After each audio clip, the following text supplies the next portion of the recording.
I'm Dr. Greg Ellis, your strength counselor. In an earlier video, I talked about what is strength. Now I want to talk about training for strength. As I defined earlier, it's a hard concept. It's complex. There's different ways to measure strength for different kinds of functions. So the most important thing I can tell you at this point is you need to define what your goals are.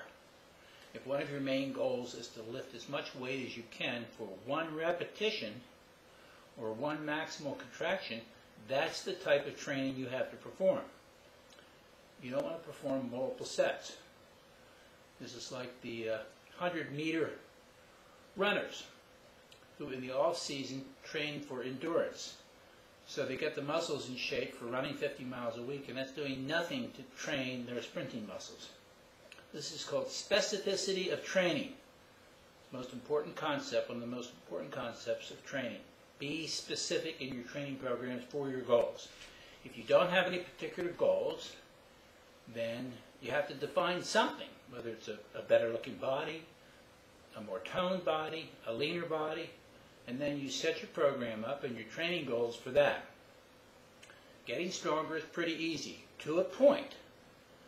We all have our upper limits where we won't keep gaining any further, gaining more strength, so you have to be prepared for that. I was about as strong as I was ever going to get when I was 22 years old, and I've done a tremendous number of training programs since that time, and none of them got me any stronger. I was also at my maximum size at age 22. I wasn't as defined muscularly as I became later as I learned more about the proper diet. So training for strength is specific to your needs, and that's what you need to do, is define your goals and your needs and set your program up accordingly.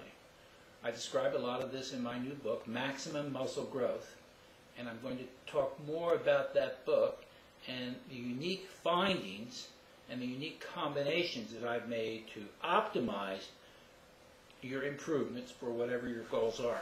I'm Dr. Greg Ellis.